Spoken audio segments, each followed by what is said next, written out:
Welcome everyone, and thank you for being here for our flag dedication. We are going to begin today's service with the invocation by Father George Butera from St. Anthony's Church.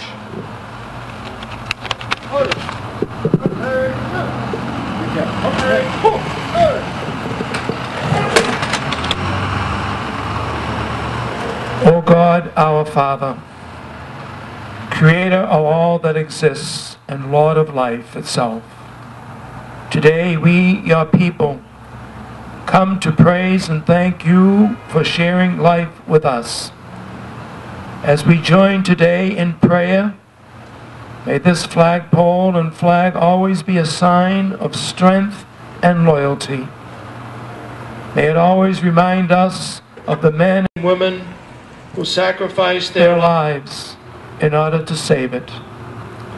Keep us always aware of this, our great country, which is ours. May we always be proud to be an American and always appreciate the freedom that is ours. May each star and stripe of this flag always shine brightly and be in our hearts. And we ask you to bless all present and all people of our city, and ask you for your praise and glory now and forever. Amen. Thank you, Father. I'd like to just take a moment to recognize and thank, first of all, to thank all of you for being here. And as I look in the crowd, I see some of our heroes from World War II, and I thank you all for being here. I'd like to thank Commander Bob DeAngelis in the VFW post for being here. Commander Dennis Michella in the VFW Joseph Matola post for being here. I see there are members here from the Revere American Legion. Mayor Dan Rizzo. Our Veterans Affairs Director Nick Bua. Our Police Chief, who is also a U.S. Marine veteran, Joseph Caffarelli. Our city councilors and our ward councilor, Arthur Guanasso, Bob Hass, Ira Novoselsky, Jackie Correggio, Jessica Janino, Anthony Zambuto, John Powers. Forgive me if I missed any of our elected officials. I'd also like to recognize my dear friend, Morris Morris, who is a big part of our guest speaker being here today.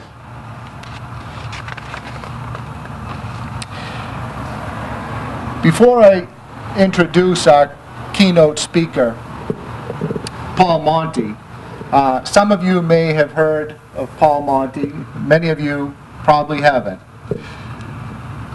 Paul Monty's son, Jared, who was a sergeant first class, was killed in Afghanistan. And Paul Monty, who will tell this story a lot better than I can, started the crusade to have flags placed on veterans' graves down at the Mass National Cemetery. Paul Monty has created an organization, Flags for Veterans, which on every holiday, Paul Monty and his organization place somewhere in the area of 56,000 flags on the graves of our veterans.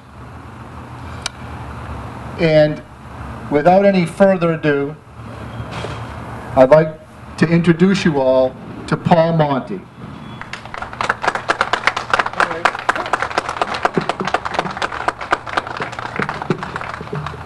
Thank you very much. Before I start my remarks, I would like to commend the Bonfiglio Funeral Home for what they are doing here today. It's amazing and heartwarming to see a public outcry in this country of patriotism. So often we see people burning flags, disrespecting flags. And to see someone here that's doing exactly the opposite, to honor the flag of the United States of America, again, is very, very heartwarming. And at this point, I would like to make a presentation to Paul.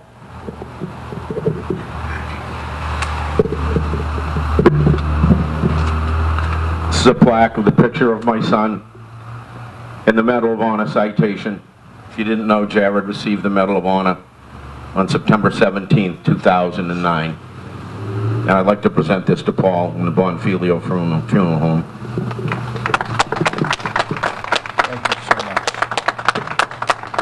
We are going to be starting a museum. This is the first piece of collection to our museum.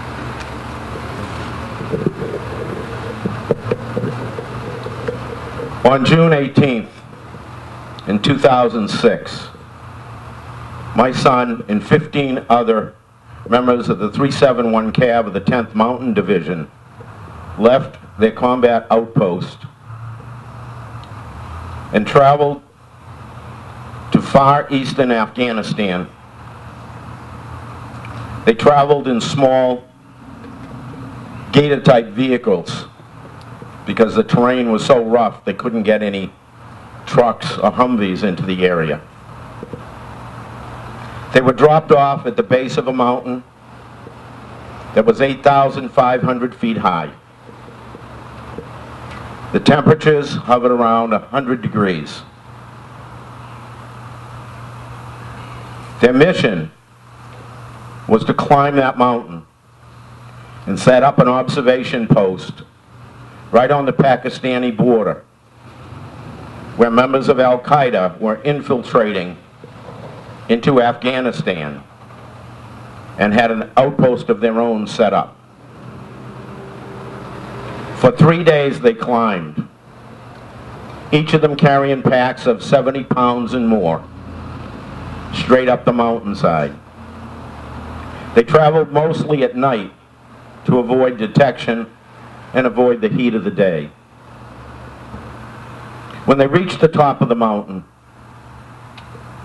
there was a small plateau, no bigger than the area in which you people are standing right now. 60-degree slopes on 3 sides. They had access only from one side. At this point, having climbed for 3 days in the heat, they were out of food and out of water. Arrangements had been made to make an airdrop for them.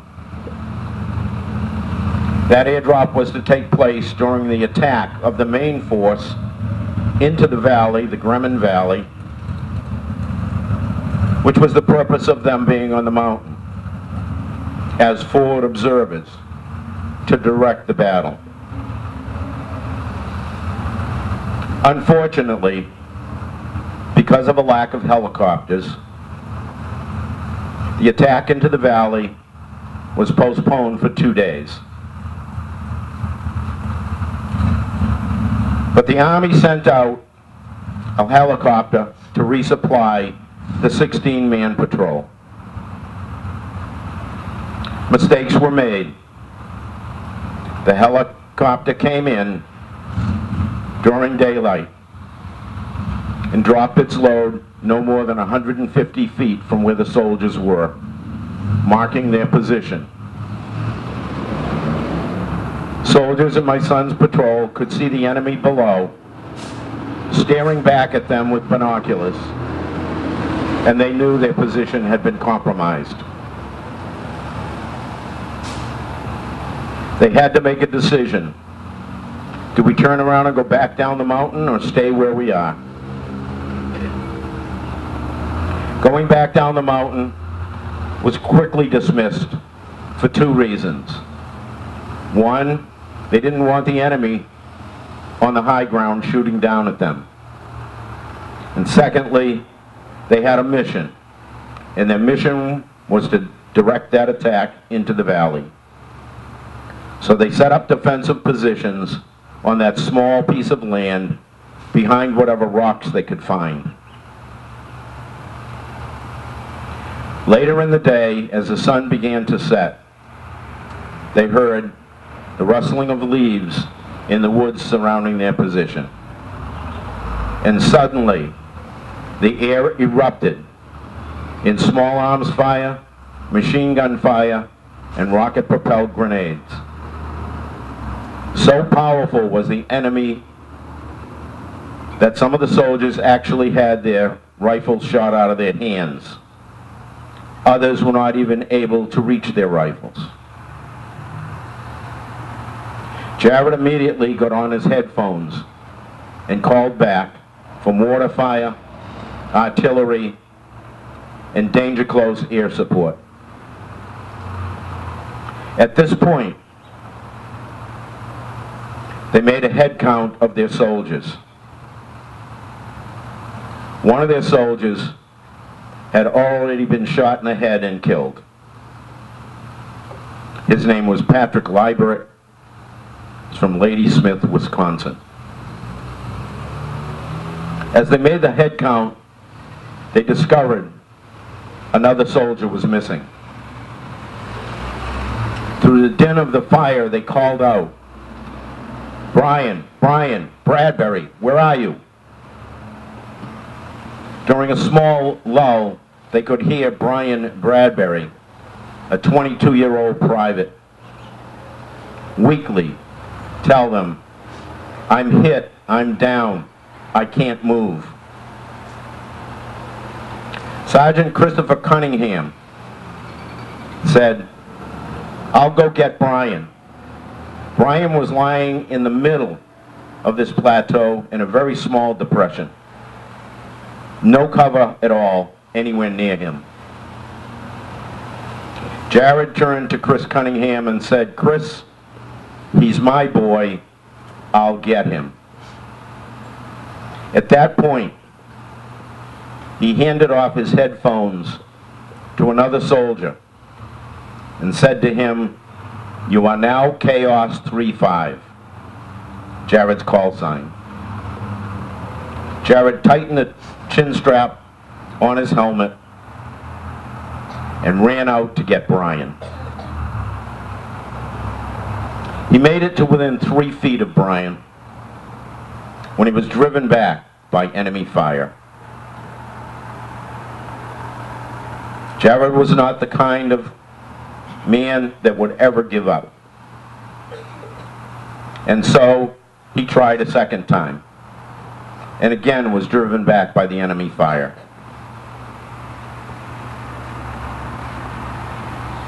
He had to do the right thing.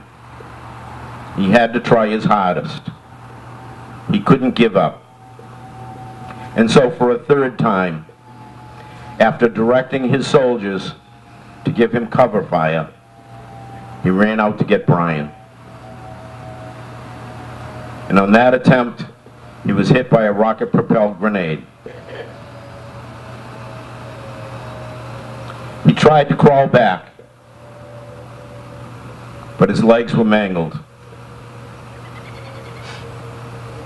His fellow soldiers called encouragement to him, but his answer to them was simple. "I have made my peace with God.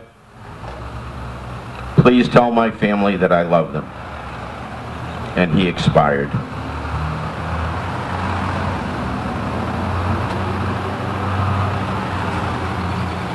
Within minutes, the mortar fire, the artillery, and the air support came in and drove back the Taliban soldiers, killing 22 of them. In the morning, a medevac helicopter was dispatched. It could not land. The area was much too small. So they sent down a jungle swing to get the dead and wounded. First, it was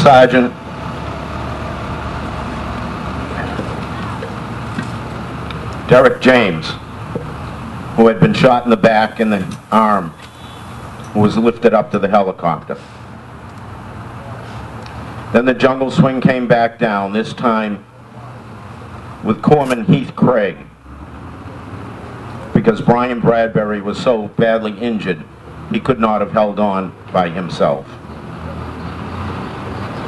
As they lifted Heath Craig and Brian Bradbury to the helicopter, the cable to the jungle swing broke,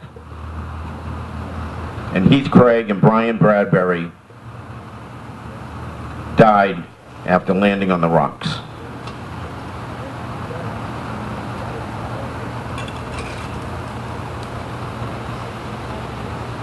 Each of these soldiers wore on their shoulder a patch,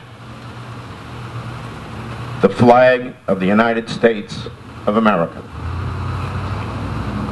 In fact, every soldier, every Marine, every sailor, every Coast Guardsman, every member of our military wears on their shoulder a patch of the flag of the United States of America.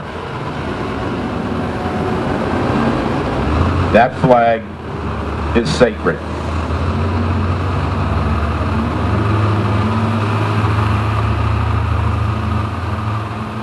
I buried my son on July 1st in 2006 in the Veterans National Cemetery in Bourne, Massachusetts. I could have had him interred in Arlington, but I wanted him close to home. And I wanted him surrounded by his fellow veterans who he loved dearly. I visited his grave often. But when I went to visit his grave on November 11th in 2006, Veterans Day, I was appalled to see that there were no flags on any of the graves in the cemetery. 56,000 veterans, not one of them had a flag on their grave. Yes, there were flags lining the roadway into the cemetery, but none on any grave. I went to the administration office and asked why.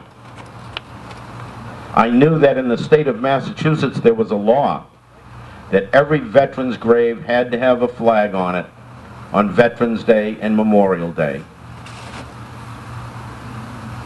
I was told that the cemetery was not Massachusetts property. It belonged to the federal government, and they were not subject to Massachusetts laws. I was further told that they felt that the flags lining the roadway coming into the cemetery were sufficient.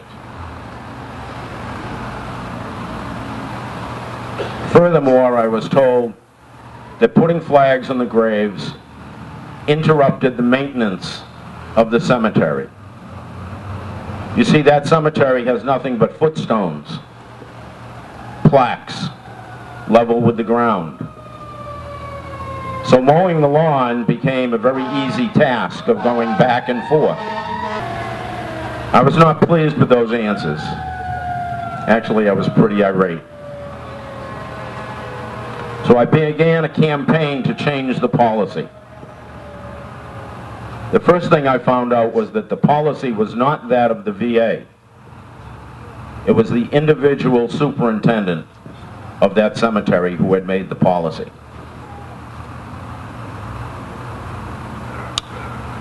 He wasn't interested in changing his policy. And so I began a letter writing campaign. And I wrote to every veterans organization in the country.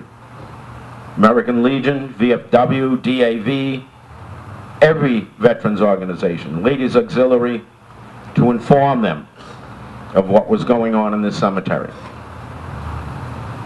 I got little or no response. I moved my campaign. I began to talk to military people, generals, even the Secretary of Defense. No reaction. I moved the campaign to talking to my congressmen and senators in Washington. And after 4.5 years, I received a letter in the mail in 2011 that gave me permission to put flags on the graves in Bourne.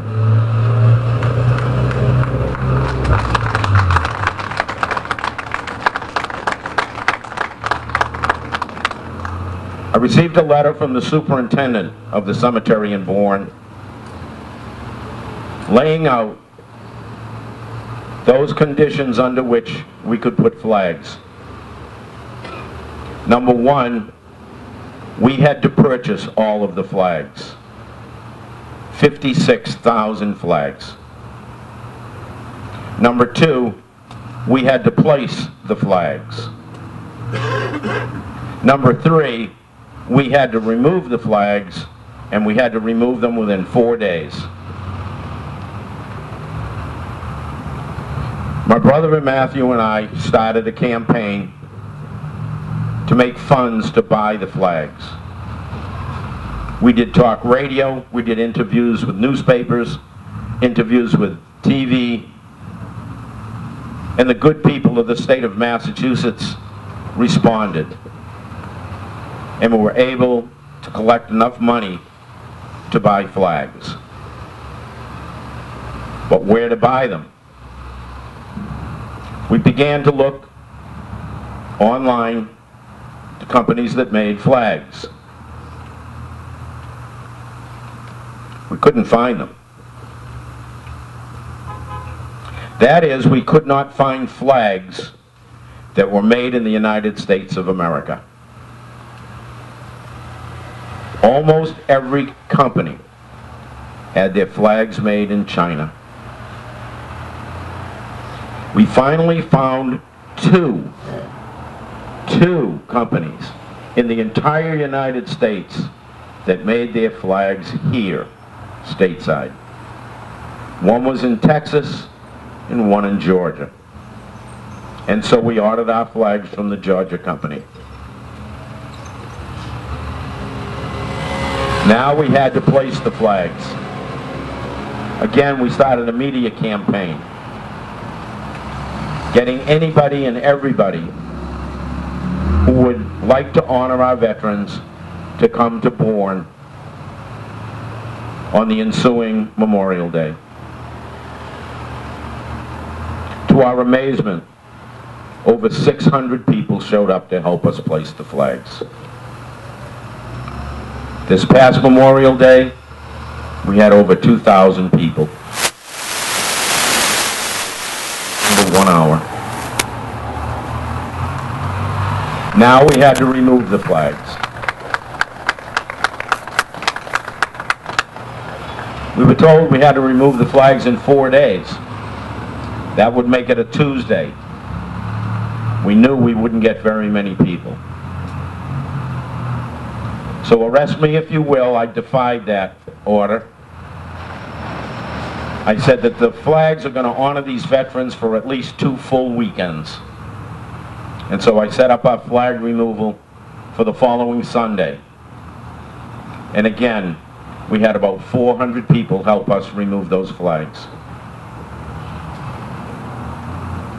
The flag is very, very important to me, to you, to all of our veterans, and should be very important to every citizen in the United States of America. It's not just a piece of cloth with stars and stripes on it. It is the symbol of freedom throughout the entire world. God bless our flag. God bless you. God bless the United States of America. Thank you.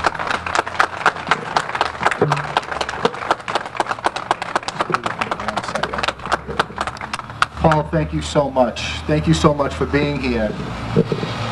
On behalf of the City of Revere, and the people of Revere, I have two special presentations to make. And it's amazing how these stories go when you tell people your story and how eager they are to get involved.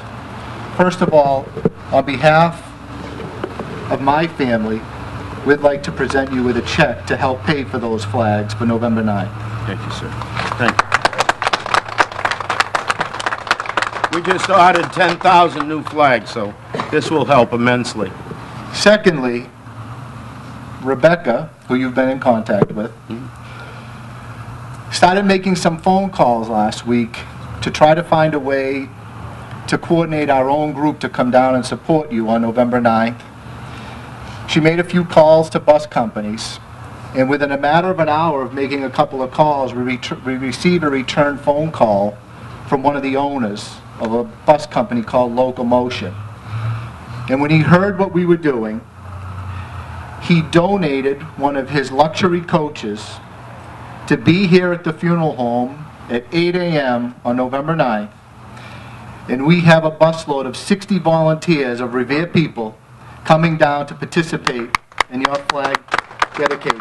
Thank you, Revere. Thank you. Thank you so much. Thank you. Thank you.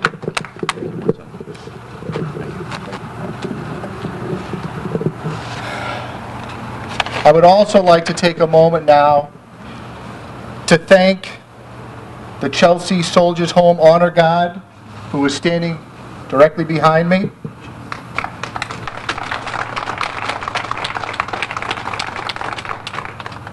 Major Boker in the JROTC Honor Guard from Revere High School.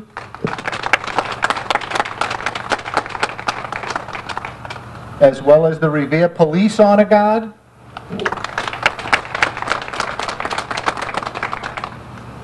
In Revere resident Sergeant Jamie Chambers, who himself and his three brothers all served this country.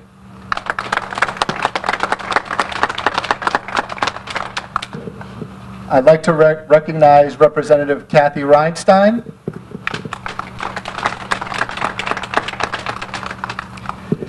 And I'd also like just to take a moment to have a couple of our audience members here, Revere Police Chief and Mayor Dan Rizzo, just to share a thought with you of what the flag means to them. And I couldn't think of a more appropriate person than Chief Caparelli to speak here.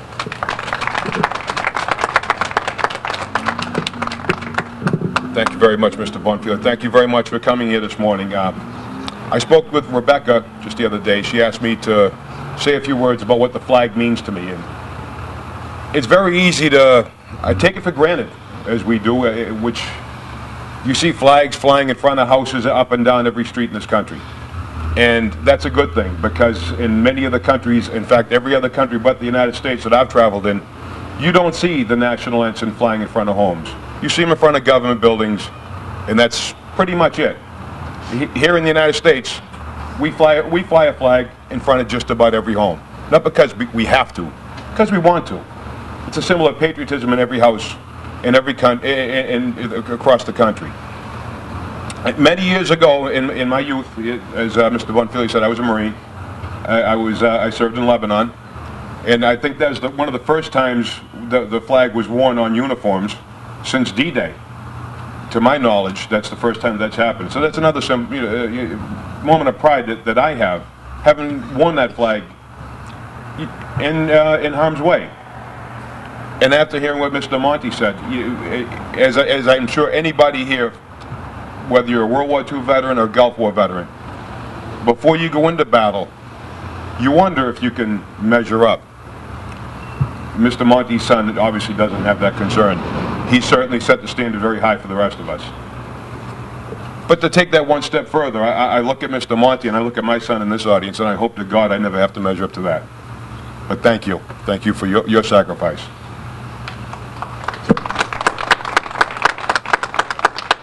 But most importantly, what does this flag mean to me? And it's always meant this to me no matter where I go. It's a symbol of home.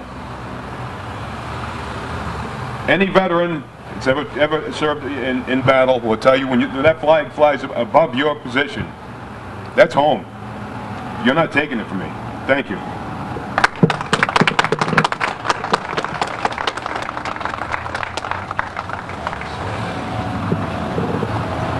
Mayor Rizzo.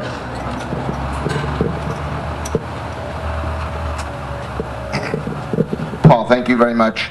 Mr. Monty, thank you so much, and thank you so much for sharing that story. Your son Jared, obviously,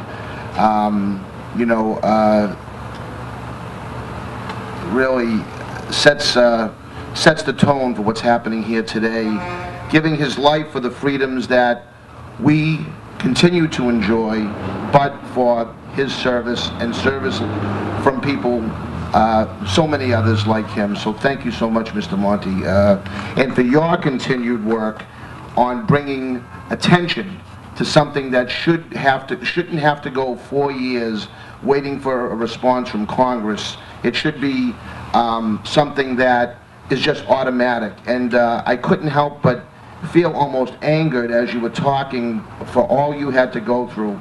But thank you for those efforts. They have certainly paid off in a very big way.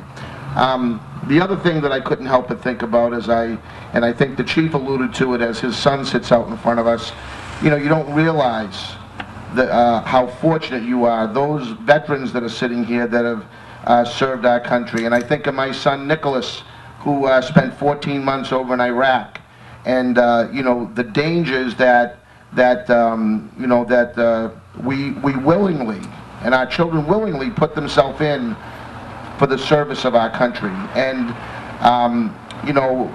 Revere in particular, I have to say, has always done an extremely good job. We've got a tremendous veteran service affairs officer in Nick Brewer, and a very active veterans community here.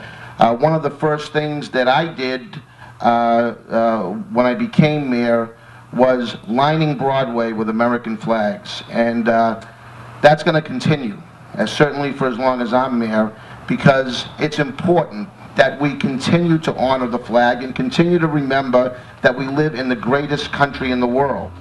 And as we have our Veterans Day services and Memorial Day services, I'm always very cognizant about bringing children in and getting children involved. And as you can see, we have a terrific Major Bowker and Sergeant Major Callender with over 100 kids at Revere High School that participate in JROTC now, and virtually at almost every event that we have across the city. This is something that I am always going to be cognizant of as mayor, and I'm so proud to have served myself and to share in these type of events such as we have here today. Paul, I just want to tell you, this flagpole is just going to be an adjunct to what we're trying to do up and down Broadway. And you've always been a credit to the community, but this flagpole will stand to further enhance our abilities and our goals of bringing attention to the American flag, the strongest flag in all of the world. So Paul, thank you so much for including me in these ceremonies today.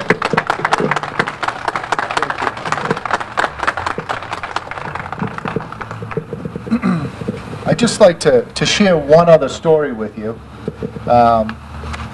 Many of you who listen to country music may have heard of the song, "I Drive His Truck."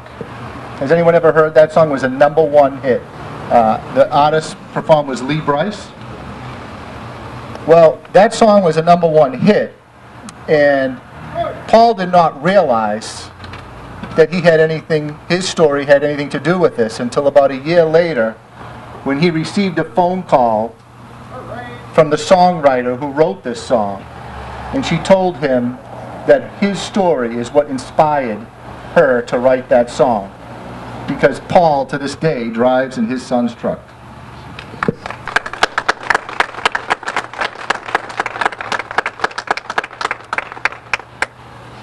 At this time, I'd like to call Eileen Marullo to come right up in front here. She served as a first lieutenant in World War II, and she's going to be part of our services here today. We are about to begin the flag dedication in the actual ceremony itself. I would like everyone to prepare for a 3-round volley, followed by taps in the flag presentation. What I got? Stand by. What I got? Weapon. And hook. Forward. Hook.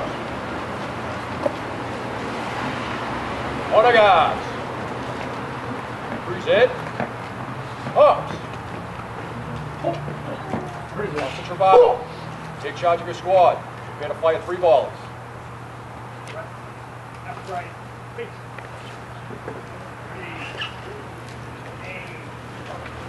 Fire.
Present.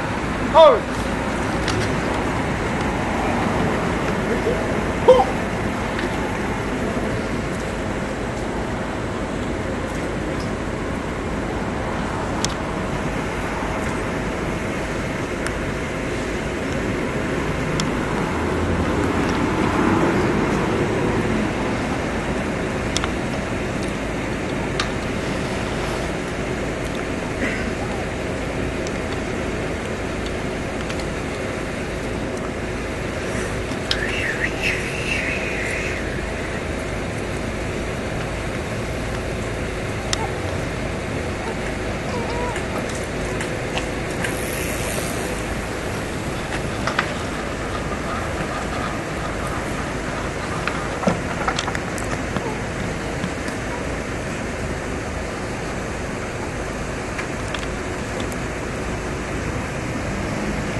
Present.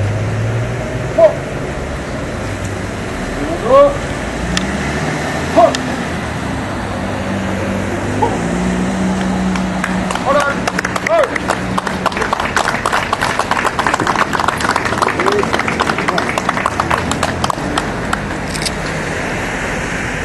Oh, say, Present. can you Hold. see Hold. by the dawn's early light what so proudly we hailed, for the twilight's last gleaming, whose broad stripes and bright stars through the perilous fight, for the ramparts we watched were so gallantly streaming, and the rockets would burn, bubbles bursting in air, gave proof through the night that our flag was still there.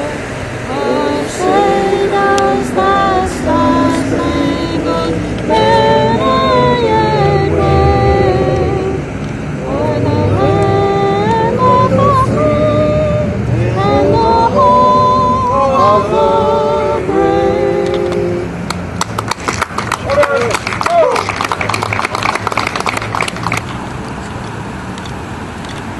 I pledge allegiance to the flag of the United States of America and to the republic for which it stands, one nation, under God, indivisible, with liberty and justice for all.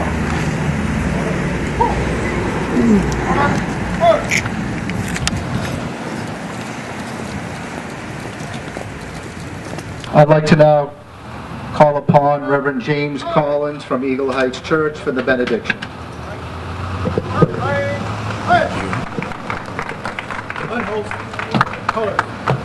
Just before we close in prayer, it's an honor first to be here today. And I was thinking as Mr. Monty and others were speaking of the story that I heard of the Russian lady that was brought to America. When she was brought here for surgery because her hands were mangled. And when they brought her in and the surgeon asked her what happened to her hands, they weren't mangled from arthritis. They weren't mangled from an accident. But that elderly lady's fingers were mangled because when the Russian soldiers came in to take the Bible from her, she held on to it and they had to beat it out of her hands and pry her fingers loose from it. And she made this statement. She said, the problem with Christians in America is that we take the Bible for granted. We don't appreciate the price that was paid for it. As Mr. Monty was speaking, I was thinking that it's the same truth with the flag. What you don't understand, and when we don't understand the price that is paid for something, sometimes we take it lightly. And we live in a time and a generation where our young people need to be taught the price that was paid for that flag. And I encourage us that as we leave this place, that we go and we tell this generation, you need to thank God and you need to thank the men and the women who laid down their lives and those that are still doing so, that we might have that freedom. And every time that flag waves in the breeze, may we remember the price that was paid.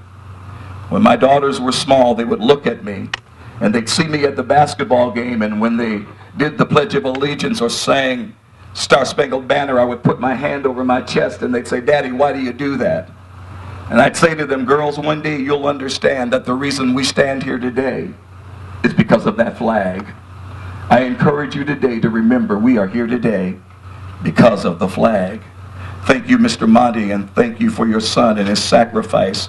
And to these that have served us that sit before us this day, would you pray with me?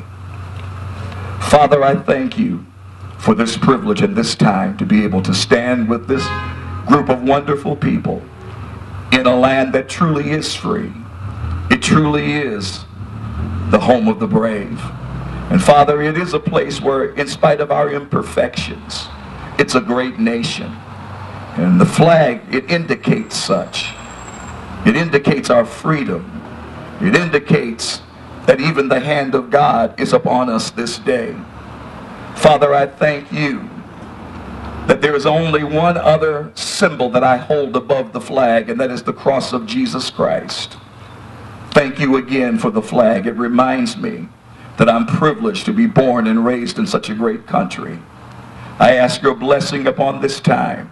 I ask your blessing upon the people's lives that are gathered here today. And Lord, thank you again for this privilege. For we ask and we pray these things in the mighty, the matchless, and the marvelous name of Jesus. Amen. Amen. God bless you. Thank you.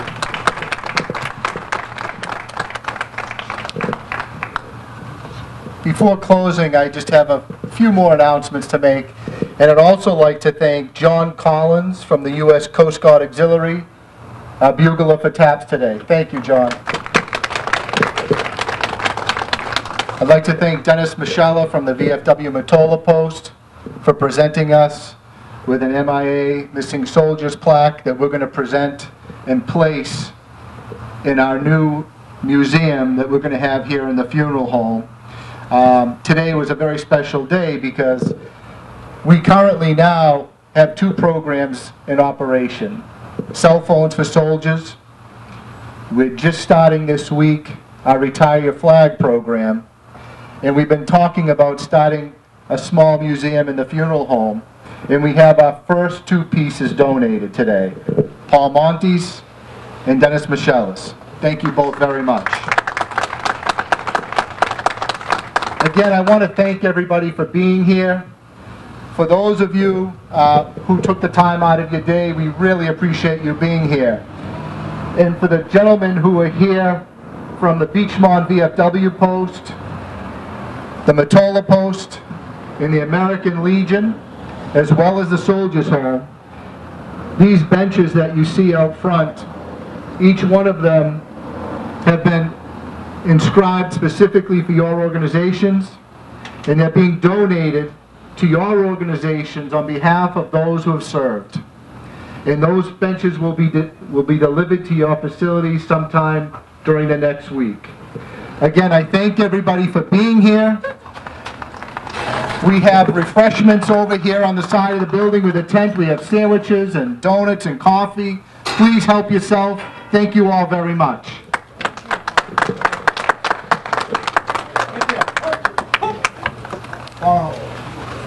Thank you so much.